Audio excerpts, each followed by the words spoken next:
Hey everyone, I hope this podcast and my blog and books have been helpful resources for you and will continue to be.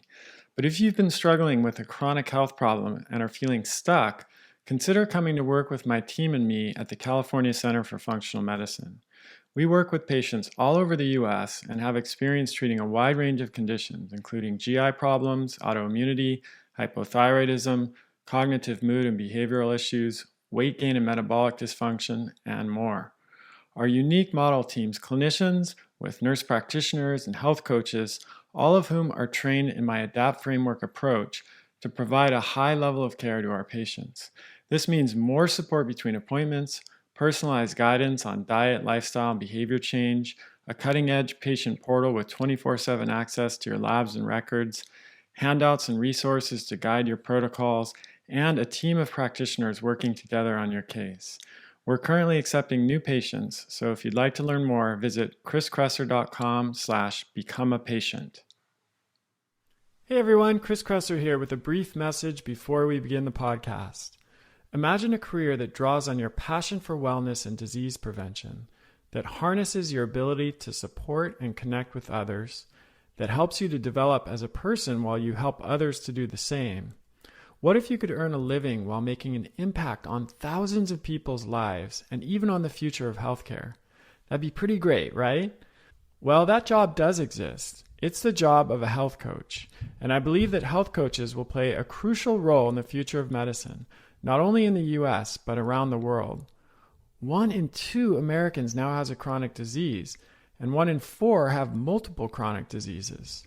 Chronic disease is destroying our quality of life, shortening our lifespan, bankrupting governments, and threatening the health of future generations.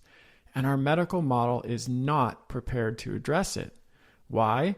Because the only way to prevent or reverse chronic disease is by changing our diet, lifestyle, and behavior. And conventional medicine is simply not set up to do this. Bottom line, we need people who can provide this support to help people make the changes they need to make to save their lives. We need empathetic and compassionate people with a skill for connecting and a passion for change.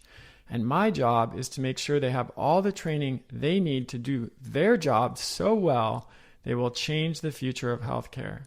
A career as a health coach can be incredibly fulfilling both professionally and personally. It really could change your life, and it can also change the world. That's why I'm excited to announce that we're launching the ADAPT Health Coach Training Program. It's a 12-month, 100% online certification that will prepare you for a successful career as a health coach. It includes training in core coaching skills, functional health, ancestral diet and lifestyle, and professional development. And it's unlike any other health coach training program currently available. To be notified when enrollment opens and to learn more about the program, visit kresser.co/success. That's KRESSER.co/success. Now on to the show.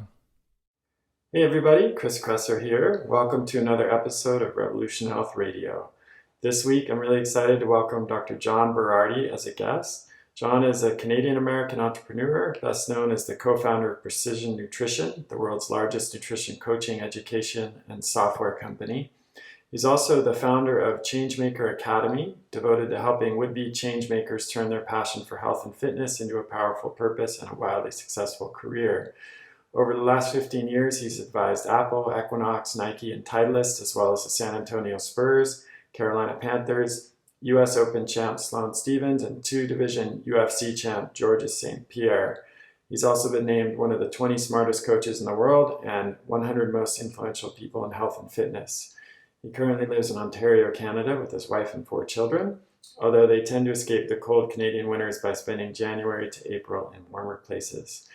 I've known John for a couple of years now, I think, and had the pleasure of speaking with him on many occasions. I think he is a really brilliant, compassionate, heartfelt person, and one of the smartest people in the room when it comes to these topics that we'll be discussing today. So I was honored to have him as a guest on the podcast. Hope you enjoy the discussion. Let's dive in. John Berardi, it's such a pleasure to have you on the show. I've been really looking forward to this. Welcome. Oh, thank you, Kris. I really appreciate that. I always enjoy our non-recorded conversations very much. So I've been looking forward to today as just changing things up a little bit, and hopefully some of the great stuff we talk about in private can be translated to the listeners. Absolutely. So, change, you mentioned change, and that's obviously the subject of your book, Changemaker. And Hmm. I'm really excited to dive into this because there's so many parallels between what you're writing about in the book and what I'm passionate about and what we're doing at Kresser Institute with training health coaches and nutritionists and what you've done at Precision Nutrition. So amazingly for so many years. And I'd love to start by diving into something that you mentioned pretty early on in the book, which I think is a really key point that sort of frames the book and our discussion together, which is, a lot of people have a big passion for health and wellness. Maybe they have their own story of recovering from an illness, or maybe they were an athlete and they got really into fitness, and then they want to go out and share that work with others, which is totally understandable. That's how I came to this work. Hmm. Um, but there's sometimes an assumption that just being good at being a good athlete or being really into fitness or knowing a lot of information about health is enough to be an effective coach. Hmm. So Yeah. what's the problem with that assumption? Well, it's, and I'm sure you learned it the hard way as I did, Mhm. but, but there's this notion that at least I had coming up, and maybe I was the only one, but I doubt I was the only one, that, my passion for eating well, exercising, sleep, stress management, all the things we know go into quote unquote healthy living. I just want, like, it was bubbling up in me. I wanted to share it with others. And my presumption was that if I just shared it, either it would catch on in the other person, or nothing would happen. Not that there could be a negative outcome, you know. Right. And I've come to learn since, not only through real experience, but through studying change psychology and looking at cognitive behavioral therapy and motivational interviewing and many of the sort of evidence-based tools that we have at our disposal nowadays, that, oh wow, actually sort of dumping your passion on other people can actually make them less likely to change. And that for me was like the head exploding aha moment early in my career. You just never presume that if you're full of care, you're full of excitement, and you're full of knowledge, that you can actually take someone lower on the readiness for change scale by talking to them about it, by trying to help them. You're like, my intentions are pure, my knowledge is sound, my enthusiasm is high. How can that make someone actually less likely, actually pushing them further away from making an important change in their lives? Well, it's a fairly well-known thing that, especially for people who are ambivalent or on the fence, they're not quite sure yet.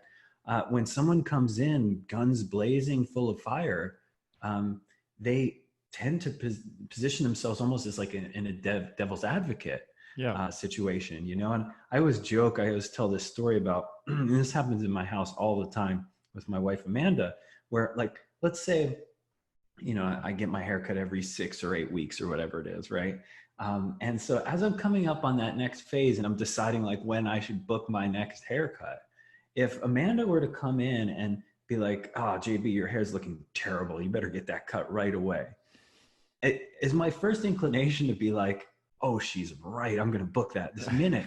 No, it's actually like, I'm going to wait an extra week. Yeah. You know what I mean? Yeah. Just because that's our natural human tendency to try and sort of temper down the other person's energy, especially when we haven't decided yet, when we're ambivalent. And that, that's when we're reaching out to help people, especially if it's unsolicited, friends, family, whatever. That's exactly what's happening. So this idea that passion alone, or care or helpfulness is going to be a really useful tool in your arsenal is faulty. In fact, it could actually take people, if you did a 0 to 10 scale and someone was on a 6 out of 10 ready to change, you could actually push them back to a 4. And I was like, wow, that's remarkable. That's amazing. At first it was uncomfortable because I knew I'd done it a bunch of times to people. Okay, now how do I go forward with that? Yeah, that's such a great point. And, it's so, if we just take a moment and think about it from our own personal experience, most human beings don't like to be told what to do. And That's right. we resist that. But there is another way, which we're going to get to. And I'm glad you pointed out, things like motivational interviewing, and which you discuss in your book, and positive psychology. And there's so many evidence-based strategies now that we know work. We know it from the scientific literature, and also, of course, from the anecdotal experience of, thousands of practitioners who are doing this. But there's a related piece here, which is, on the one hand, our passion and care for others isn't necessarily enough to help them make the changes that they may want to make, which is a key insight. But there's another assumption that we often make when we're new to this work, which is, if they could just be more like me, or do eat the way I eat, or do the things that I do and follow my kind of routine, because it's been so successful for me, then it must be successful for them. Right. Yeah, totally. Not right. That's right.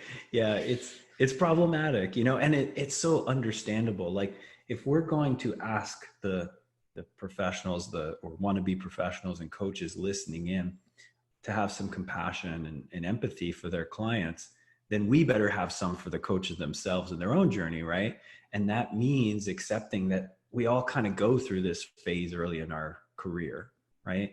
In some ways, the answer to this is development of wisdom, right? Like a way to survey all the possibilities out there and say, okay, what things matter, what things don't, are particular things that maybe work in one situation always, forever, in everyone, going to be applicable, right? And those are the 3 conditions that we have to look at. So whenever someone's supercharged about keto or exclusively plant-based or whatever, we have to ask, okay, wait, but you're suggesting that is the best approach to eating. And we can look at exercise and sleep and stress management the same way. So I'll just focus on eating here. Is that the best way for everyone? So are there any physiological differences that could lead us to think that maybe there'd be a different approach for this person?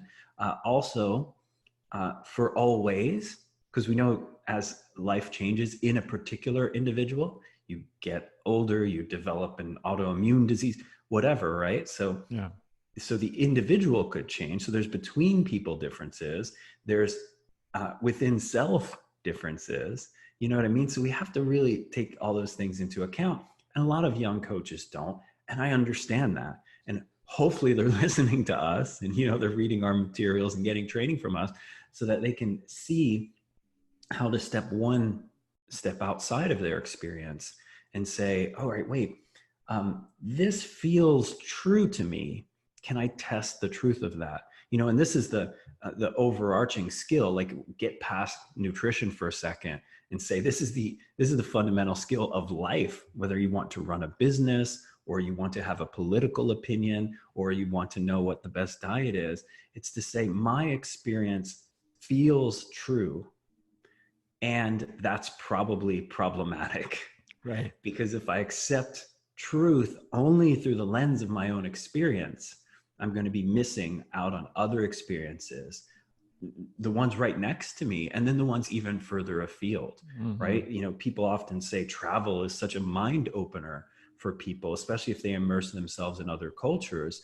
And that's the very reason why, because you're taking yourself out of your own field of vision, your own point of view, and looking actively for others. And when you see it, you go, wow, I never considered things this way.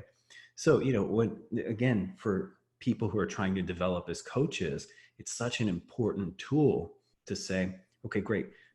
I've had these anecdotal experiences personally or with a few clients. That's meaningful. I need to learn something from that. But I don't want to develop any superstitions from it. I want to go look at other experiences outside of my own and really test them. And, this is one of the things I talk about in the book, my Google the opposite strategy, right? So this is Mm-hmm. really tactical way of getting at this. Not when you're looking to disprove a thing you don't want to believe, but when, this is so important, when you believe something pretty strongly, right? So let's say I get exposed to a new idea. Recently, it was a parenting idea. There's this book, Hold On to Your Kids. It's probably the best, most insightful and parenting resource that I read that really changed my mind about things. And as I was reading it, I was finding myself so enamored with the ideas. I'm like, this just feels true. It's got to be right, And then I'm like, but wait, I'm not a developmental psychologist. I'm new to this, right? So the first thing I do in situations like that is I go on Google and I type in the opposite. So the guy who wrote the book is Gordon Neufeld. So I type in phrases like Gordon Neufeld attachment theory debunked, Gordon Neufeld attachment theory bullshit, things like, words people might put together when they're trying to disprove a thing. And I'll spend an equal amount of time looking at the other side of the coin versus the one that I'm really strongly attracted to. Whereas what I think a lot of us are inclined to do is do that particular exercise when we believe in something already. You know what I mean? So we're trying to debunk the thing we already don't believe. Right. I'm trying to debunk the thing I already believe. Yes. And requires discipline and a certain kind of dispassionate observer approach, because humans are very subject to confirmation bias, right? Just seeking out the information that confirms what we already believe or suspect or want to believe, and ignoring any information or inputs that contradict or might challenge what we believe or what we hold to be most true. So I love that you take that approach. It's something that I try to do as much as I can as well. And to me, this leads to the next, I think, critical perspective in your book, which is, and this is something we're constantly, it's probably the very first thing that we teach our coaches in our program, which is to summarize it, it's not about you. So we're coaching, we're talking about, our passion and not necessarily being enough, needing to close the gap between us and them, but then really understanding what people need. So you talk about, 80% of the time should be spent listening in the session, which is really, I think, different than what a lot of people imagine health coaching might be. They think health coaching is like teaching, right? Right. But you argue, and I agree, that it's really more about listening and learning. Yeah. And I really like to unpack the idea of listening even to some extent, because, I think about it a lot like, mindfulness practice, which thankfully is kind of becoming part of a broader social discourse right now, right? And that's wonderful. But a lot of times it feels nothing more than like finger wagging to me. You've got to be mindful. Mindfulness is the key, right? And you just imagine someone shaking a finger at you as they say this. And, what it just occurs to me is that is just, well, it's devoid of any utility unless you teach people how to be mindful. Mindfulness is an idea. It's like a concept, but it's not necessarily a practice. There are practices you can do to develop mindfulness, but I just really dislike, when coaches will say, listen more, be mindful. Right. You know what I mean? It's like telling someone who's like 5'4" playing basketball who can't dunk to jump higher. You know what I mean? Like, oh, I see you over there trying to dunk the ball. You know what you need to do to be successful in basketball? Jump higher, man. Yeah. Grow taller. That's it. Wait a second here. So for me, what is listening? Well, it's not sort of closing your eyes and saying nothing. It's often asking compassionate, proactive questions. So there is an element of you talking, even in listening, right? It's actually asking pointed questions designed then to get the other person to open up, speak, share insights, dream about a hopeful future, things like that, all things we want, when we want to either understand the history of someone's journey understand what their needs are most today, or understand where they want to go so we can help plot the course with them for that. So, again, we call this client-centered coaching, at Precision Nutrition historically, and we contrast that against coach-centered coaching. And, a really pointed example would be, let's say you're very fit and you're in a exercise facility, a gym or something, and someone were to come up to you and say, oh, hey, listen, I noticed, you're here all the time. You're very fit, strong or whatever, you have high performance. I've been wondering, like, what should I eat after working out to get the best results? So now a coach-centered coach would use this as an opportunity to describe what happens during exercise to glycogen levels and to, protein synthesis, and therefore then rush into a recommendation. And they wouldn't be incorrect. If the type of exercise did deplete glycogen, you may want to replenish glycogen. But that's a very coach-centered approach. It's about you and your knowledge, right? A client-centered approach would start with, well, what do you eat after exercise right now? Mm-hmm. So I'm trying to more deeply understand the context of their current life. Oh, okay, that's what you're eating now. Cool. What are your goals? Like, or do you have performance goals or aesthetic goals, or is it health? So now you can see we're sort of zeroing in on better advice for that person, and then eventually you may make a recommendation that bridges the gap between this ideal you have around protein synthesis and carbohydrate replenishment, preparing for the next exercise session, with where they're at today and where they want to go.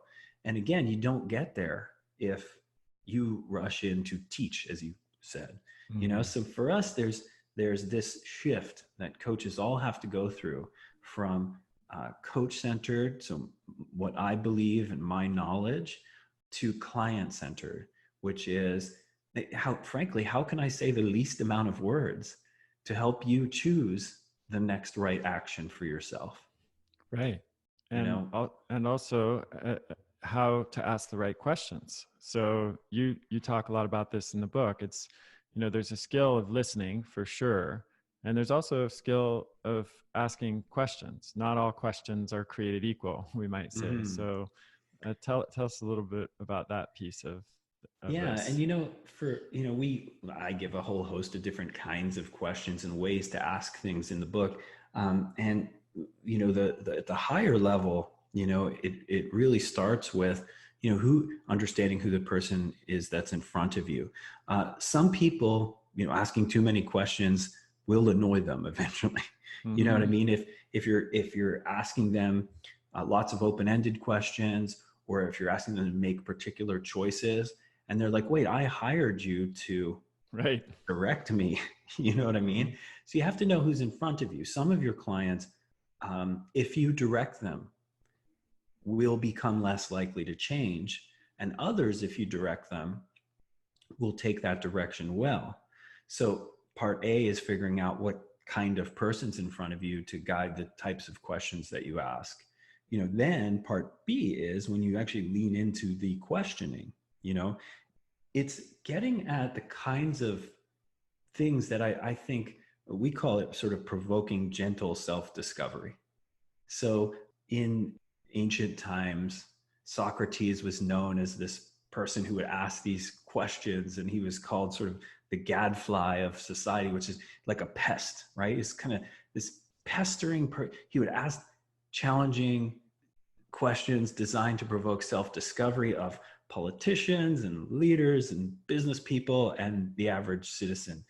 And he was perceived as annoying. So the question becomes, how can you craft a way of asking questions where you're not annoying, right? That the audience is taken into account, but that also provokes a gentle kind of self-discovery.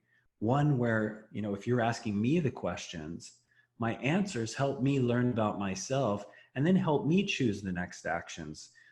I often think about parenting in this context because I think coaching and parenting are so similar if you are using the best practices, right? And I always remember, we have 4 children now, when our oldest, who's now 9, was 2, and we were taking her to, half-day Montessori school. And she just went through a phase of not wanting to put on her coat. Like it's cold outside. We live in Canada.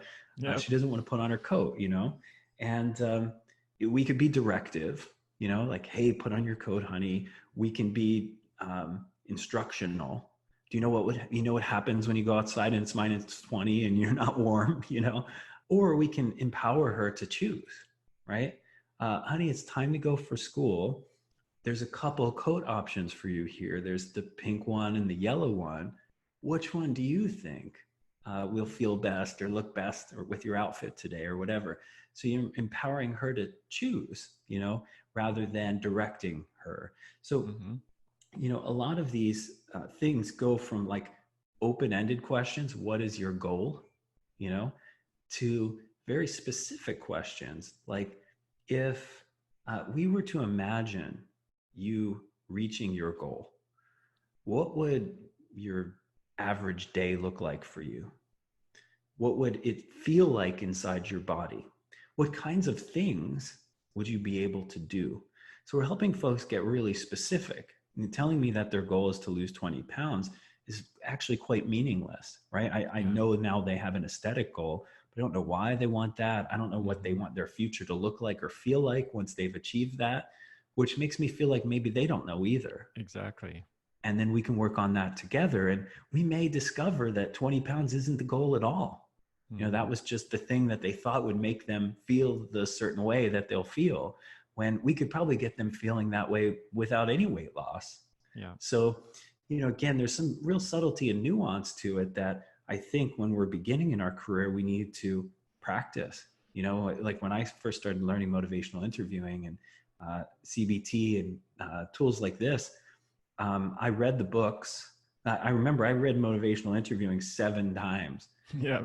And then I was like, okay, this is all I'm going to get out of this book by now. I need to go to some workshops and practice this. Yeah. With other motivated students. And then that's not even enough. Now I have to start practicing it with real clients when there's real stakes. Yeah. Yeah, absolutely. I mean, the way we talk about it in our program is like, you can read a lot of books about learning to play the piano or playing tennis, and you can even speak intelligently about it at a cocktail party and fool someone into believing that you're an accomplished pianist or tennis player, merely by reading books and watching it on TV and things like that. But there's no possible way that you'll become an accomplished pianist or tennis player without actually doing it, practicing it and doing it. I think that's such an important point. Yeah, and it translates in both directions, right? I think it translates to becoming a better coach.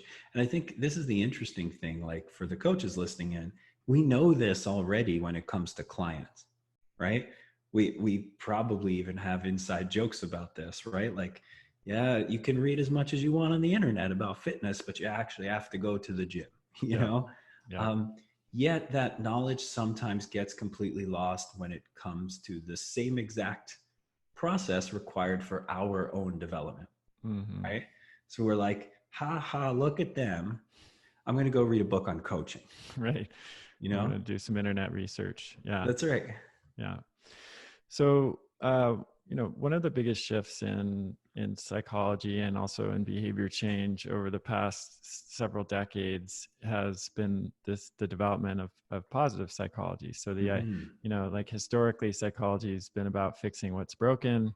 And then due to the work of Martin Seligman and many others, there's been a paradigm shift towards the idea that maybe it's actually better to build on what's already working than to try to fix what's broken. So you talk about this, I think, I forget the exact phrase, but it's something like focusing on the awesomeness, which I like. Yeah. Instead. Yeah, that's it. How does that, why is that important? Yeah, we call it awesomeness-based coaching. So, the like two main central tenets that really gird the coaching philosophy I believe in is, move from coach-centered to client-centered, right? So asking compassionate, proactive listening questions, and then governing your responses to that, all designed to help people move up the scale of readiness to change, if you want to call it that, or willingness, provoking gentle self-discovery, and then collaborating on the next actions rather than you just telling them what they ought to do next. The ideal would be at the end of a coaching session, the client tells you what they want to do next, and it's what you would have suggested anyway. Yes. So that's the move from, coach-centered to client-centered. And then the second major underpinning that girds this kind of philosophy is awesomeness-based coaching.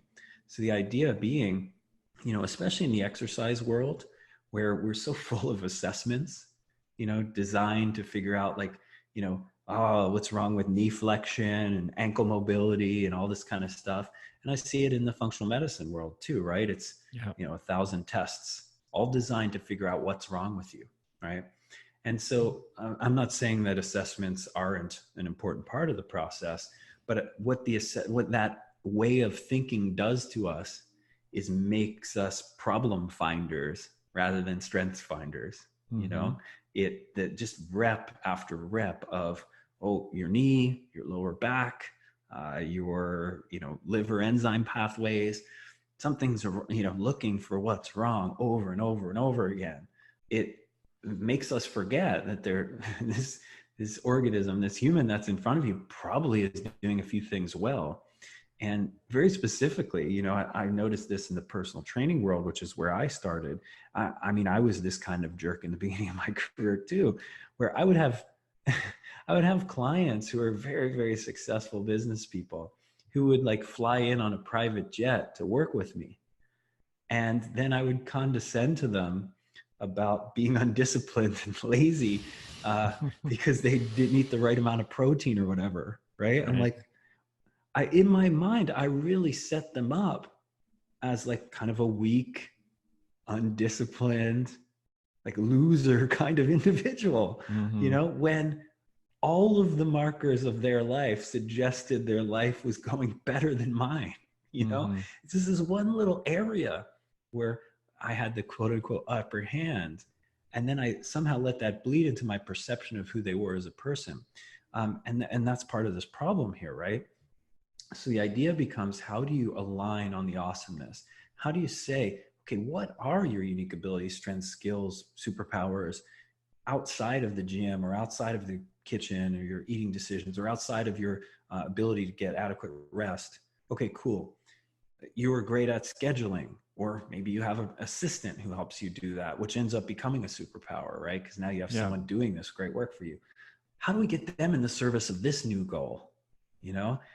Busy executive, how do I loop their assistant in, right? I've taught this to quite a few individuals, and my favorite thing that usually happens is coaches who are partners to busy executives will message me and be like, wow, I never really considered this. I'm always getting annoyed at my husband or wife when I'm trying to book something or schedule something on the home front. And it never occurred to me that they've outsourced that skill entirely to their assistant, that I should just book this with their assistant, Yeah. So that's what I coach in that scenario, but the idea being, find how they're performing at high levels. What are the advantages they have to perform at those levels? And then put this project, this health and fitness life project, into that machine. Use their awesomeness to help leverage success in this area, rather than focusing on where they're weak and try and boost it up, because that's probably not going to work, especially for someone who has a lot of habits and patterns already that their personal trainer or nutrition coach, isn't going to have enough leverage to overcome. Yeah, it's such a key insight. And I've found in my work with patients over the years that it's really a big pitfall, both for patients and practitioners, to get stuck only in looking at what's wrong. And because that, as you said, that really there in any moment there are inevitably things that are going right. And there's a saying, one of my teachers and mentors, and I've said it a few times on the podcast, but the focus of our attention determines the quality of our experience. So if our attention's always focused on what's wrong, then that's going to really color and characterize our experience of life. And so it's such a powerful shift. Totally. And think about the context too, because we're such contextual beings, right? So let's say, in my home life, I have a you know, really wonderful relationship with my partner, great relationship with our children. That aspect of my life is going extraordinarily well, right? And then I try this fitness project, and every time I show up in the fitness context, I'm finding out what's wrong with me, finding out that I don't have tools and skills to be successful. My coach continues to point out where I was weak or flawed in my approach. Not only doesn't that leverage the advantages that are in the other context of my life, you make me not want to come back. You know what I mean? Yes. It's Yeah. like way better over there when I'm with my family, or if the context is I'm crushing it at work. Over here, I just feel bad all the time. Yeah. Yeah. Uh, And that's not going to motivate you to yeah, pursue it at all. exactly. So now we have two things working against us, right? I feel bad when I'm here, and we haven't figured out how to leverage the skills I have over here. So it's particularly hard, you know? Mhm. And maybe I have years of physical and physiological neglect or abuse to overcome. So these don't seem like the conditions for a high probability outcome, you know? Yes. Yes.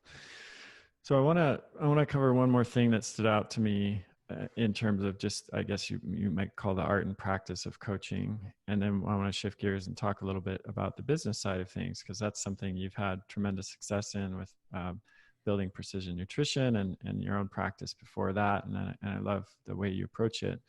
So there's I think a growing trend over the past few years towards specialization, not just in Mm-hmm. coaching, but in pretty much everything, right?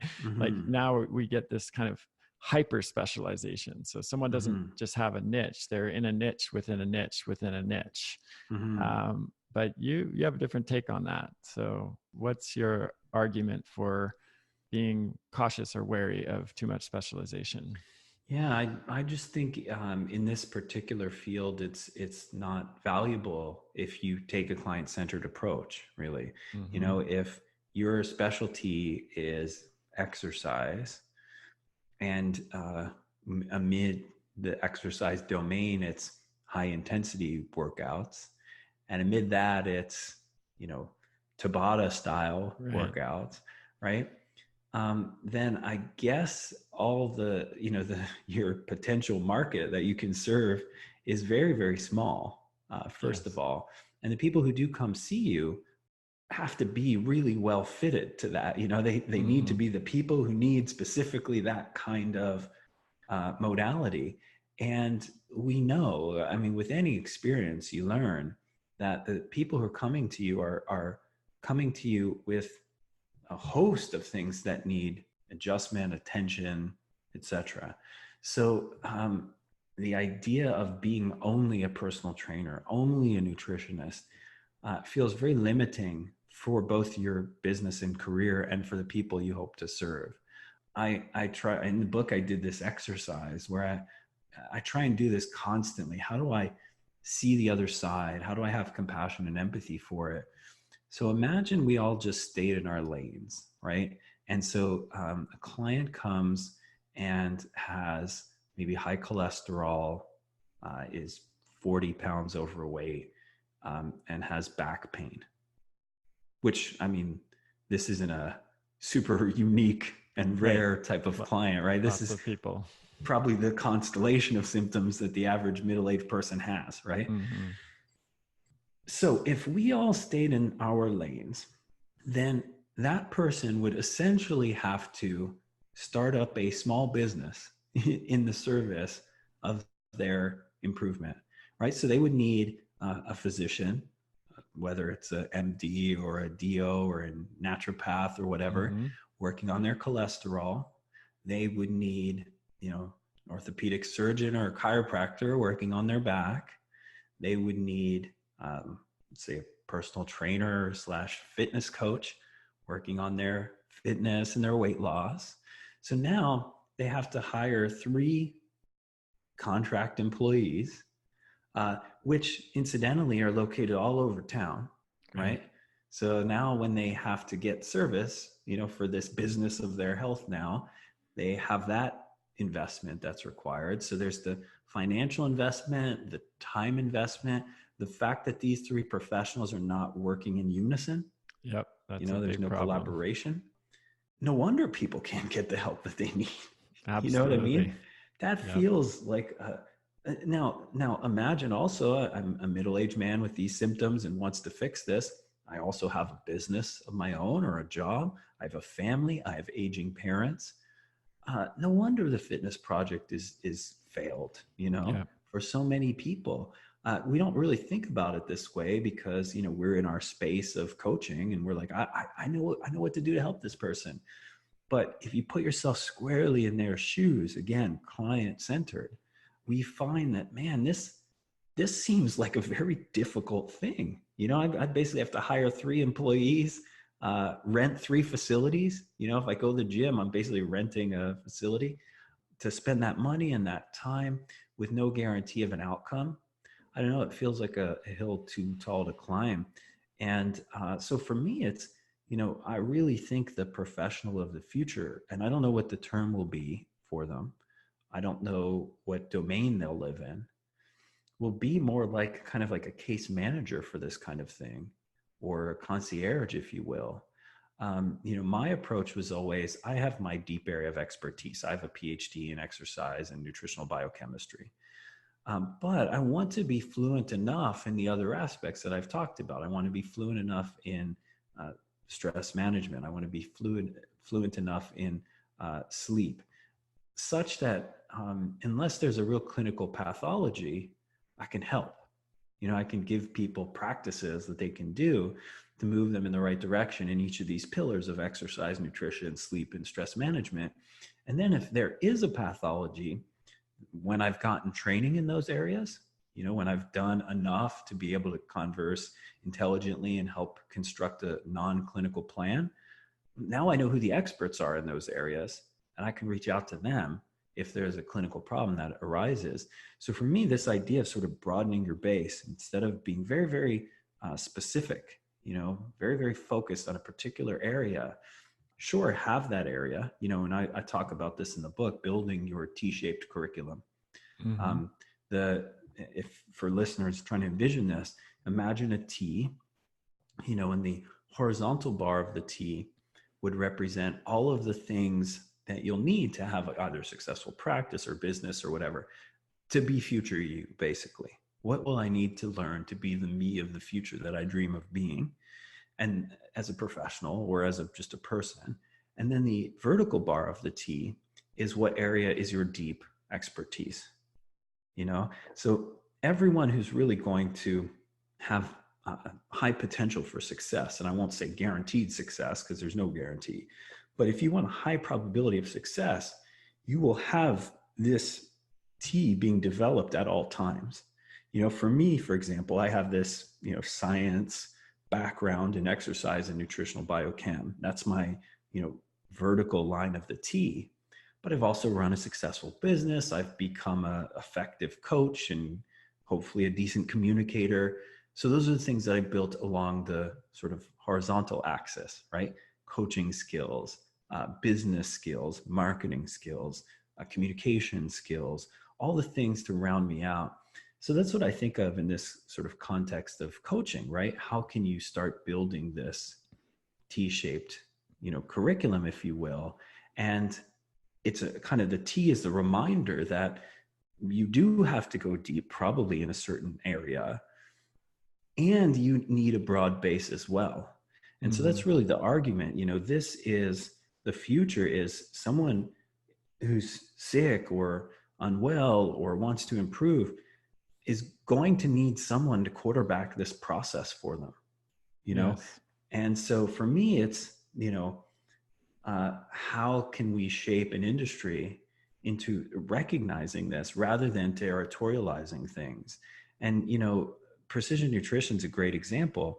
When we first started writing our certification program, which has had 120,000, about 120,000 students now, every personal training organization was told not to learn about nutrition coaching.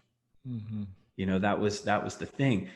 And it didn't worry me at the time because just about 8 years prior, a good friend of mine named Gray Cook, who comes from the physical therapy world, was teaching things like dynamic mobility exercises, prehab, like movements you can do if your shoulder hurts prior to an exercise session to help gird the shoulder against, problems arising from that session. So basically not teaching physical therapy, but teaching some type of movement and physical therapy techniques to personal trainers. And so he has started this like 8 years before we started doing the nutrition thing. And I got the chance to talk to him about it because he's a friend. And he's like, oh yeah, when we started, we were getting cease and desist letters and threatened lawsuits, and every physical therapy association told us we had to stop teaching this stuff. And every personal training association told us we had to stop teaching this stuff. But we knew this is movement, right? Yeah. This is the domain of movement. This is what the people working in the field are going to need and they want right now. So when we started teaching nutrition in this context, I had Gray to look at and also my own intuition that this is going to be here. It's right around the corner, And so I think this is going to work. And I think it was a huge advantage for our business that it did work out that way. Mm-hmm. And we were the only one doing it. But also, I think it teaches a broader lesson, which is when there's a gap in an industry and a real felt need, solutions are going to fill it eventually. That's just how capitalism works, right? Yeah. And so how are we positioning ourselves to fill it? And I know part of your mission is to train this kind of 360-degree health coach, someone who can do exactly this. So whether the term is health coach or health concierge or, health case manager or whatever, I really do feel like this is the next invention or the next innovation in our field. So bringing together a broad enough base. And again, obviously, if clinical issues come up in any of the domains we talked about, you refer out because that's not your specialty. But there needs to be someone standing in the gap between specialists. That's what our clients want and need. I agree 100%, and this is in the medical field, like that's, I think, one of the key insight of functional medicine is, in the conventional medical world, you've got a specialist for every different part of the body, literally, and as you said, they're not talking to each other. And even if they are, they might not share the same, perspective. And it's really confusing and frustrating. And the primary care doctor is supposed to be in that quarterback role, but with, 12-minute appointments and it's just not even possible to do. So I love this idea in your book about a generalization and the T-shaped model, where it doesn't exclude the possibility or even the necessity of having some depth of knowledge or experience or skill in a particular area, but not stopping there, because otherwise, the other risk of that, of course, is when you have a hammer, everything starts to look like a nail. And in the medical field, again, I see this with, like, for example, Lyme specialist doctors, and this is, of course, not true of all Lyme specialists. I know many, including my partner at CCFM, who are not like this. But if someone's been a Lyme specialist for too long, there's a real risk that everyone who comes in to the clinic has Lyme. Is diagnosed with Lyme disease. So I'd love to shift gears now. We're getting close to the end here, but you have a wealth of knowledge, launching and running for many years, a very successful business in precision nutrition. And I love that section of the book, and highly encourage anyone who's starting a business in the health and wellness field to read this book and that section too. I want to focus in on one piece of that in our remaining time here, which I think is so critical to someone who's starting out and starting a new business, and that's ruthless prioritization. So why did you prioritize that in your book in the business section? Why did you focus on that? Yeah, it was the most impactful lesson, first of all, for me, and really the book is based on everything that I think I've learned in my years of doing what I've done. So that's part A. It was like, okay, cool. When it came to business, early in my career, I felt a tremendous amount of anxiety for all the things that I wasn't doing. So I knew successful people. I watched some other companies and I kind of presumed what I thought they were doing, which again, as I've grown and learned, I was like, that's probably the worst way to judge your performance based on your perception of what other people are doing, not Right. knowing what they're really doing. Yeah. In the last few years, having learned more about private equity and, investment and all this kind of stuff, I've gotten to see the books of a lot of companies, some of which I thought everyone in the industry thinks are totally crushing it, and they're a month away from bankruptcy. And some companies who are not on anyone's radar and they're doing so extraordinarily well. So I'm like, okay, so that's problem A, looking at people's highlight reel and presuming that's the totality of their life. So, but to this idea of prioritization, I just spent so much time being like, oh, we need to do X. And if we were a great company, we would do Y. And finally, thankfully, I was able to discover the idea that, within the context of a human life or a company life, there's only so many things you can focus on. If you try to focus on more than them, something will break. Those things could include your own health, sanity. They could also include the quality of the work on the things that you're working on in the business context. This is something that everyone I've ever met will probably nod their head to, the need for prioritization. But there are too few people who actually live it out to its logical conclusion. Because it's challenging, right? It's not really easy is to prioritize. Yes. And I've seen it at every level of business. In 2017, when Phil and I sold the majority of our ownership in PN, that year, our EBITDA, so it's basically our profitability of the company, tripled. And we did it with only 2 priorities for the company for the entire year.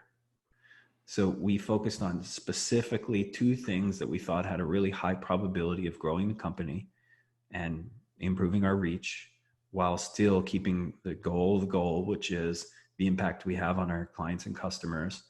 And everyone, like, whenever I would show that plan to quote unquote business people who would all agree that prioritization is critical, they would laugh and pat us on the head and say, come back when you have a real business plan. The implication being 2 things is not enough. It's not a serious company. So really, I'm just bringing this up, not to argue necessarily for prioritization, but just to say the gap that I see between people's word and deed. People all say prioritization is important, yet even the ones who might champion it, write about it in business books, can't do it well when it's time to actually decide what the one thing is that you're going to focus on right now, and put all of your energy and your resources and your talent and your enthusiasm toward. And I'll tell you why. Again, this is me trying to sit in the other role that I often do and have some compassion and empathy for the other side. And the other side is that oftentimes, if you don't have a lot of confidence in knowing what will work, you hedge your bet by trying 10 things. And so this to me becomes like the internally consistent system, right? So it's like, all right, if you have a lot of confidence that thing A and thing B will work, you can put all your energy into them. But if you don't, you're like, oh man, okay, I better bet on a couple things in case thing A and thing B don't work out. And then either I look like a fool or we lose money or whatever the case may be. So really, I have a lot of empathy for that scenario where people struggle to prioritize, because it isn't just about discipline. It's also about confidence. It's about increasing your confidence. So that's really where there's 2 things that I think have to happen for any business owner or even person trying to navigate the world. If you, let's say, have a family and aging parents and a house and responsibilities and your work, you have to prioritize all the time, right? So the question just becomes, like, how will you do it? And I love the tournament method, where you just sort of lay out all the things you think you ought to do. and then you make them compete against each other, like in a tournament bracket, A versus B, C versus D, E versus F. And the winners of that first round compete for the second round. And then finally you end up with one thing that when you put things all head to head, this is the thing I should work on next. Mm-hmm. But the question becomes, if you're not confident that thing is going to work, if you don't think it has a high probability of success, how will you be able to focus on it? And the answer is you won't. You won't. You'll constantly be thinking, I better hedge my bet somehow, Yeah. which leads to the second part of prioritization, which is how can I increase my confidence in the things that we think will work? And that's where you need other people. You know, I think Ray Dalio says it, like the best ideas don't live in your head, you know? Right. For me, I extend it to say the best ideas live in the interface between you and other smart people. Mm-hmm. So it's not in their head either.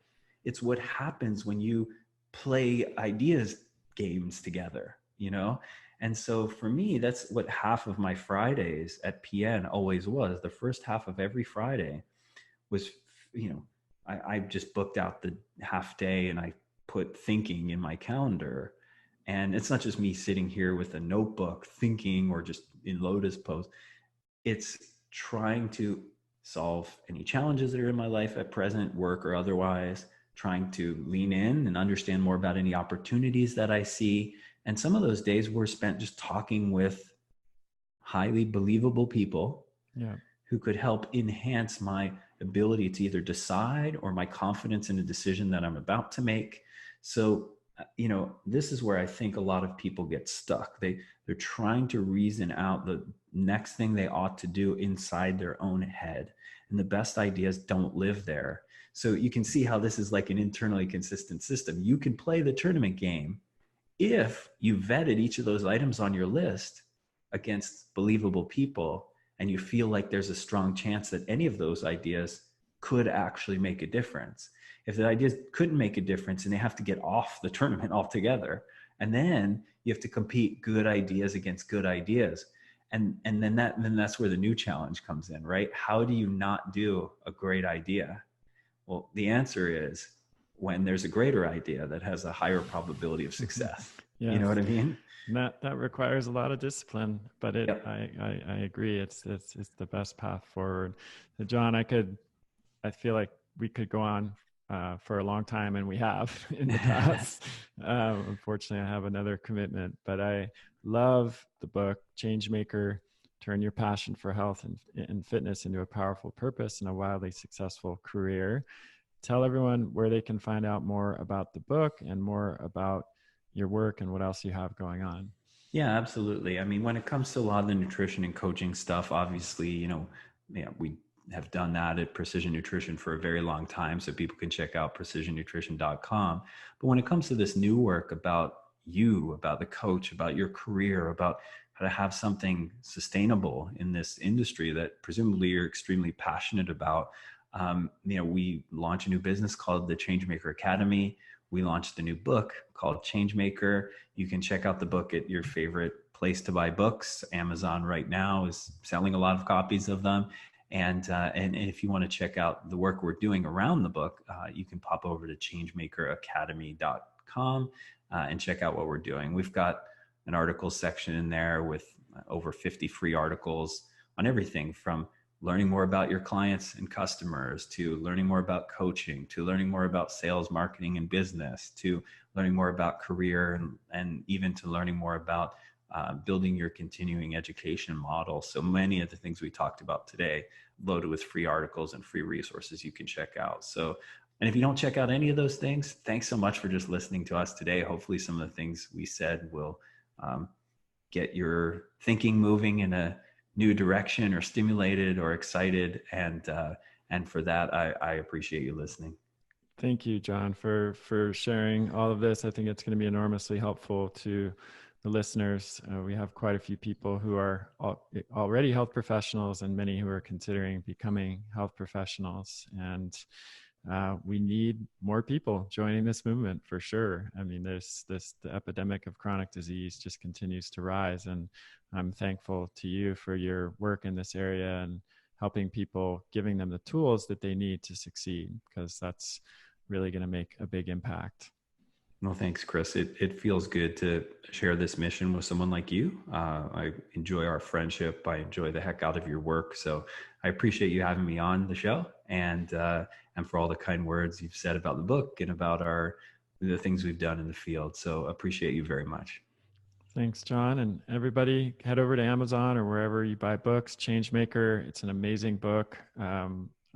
I read a lot of books. I see a lot of books come across my desk, and this is definitely needs to be on your shelf if you're a healthcare professional or have any intention of becoming one. And even if not, there's a lot of really important lessons in here for just being a change agent, no matter what field you're in. So thanks for listening, everybody. Continue to send in your questions to kriskresser.com/podcast questions, and we'll see you next time.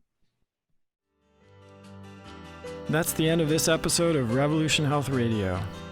If you appreciate the show and want to help me create a healthier and happier world, please head over to iTunes and leave us a review.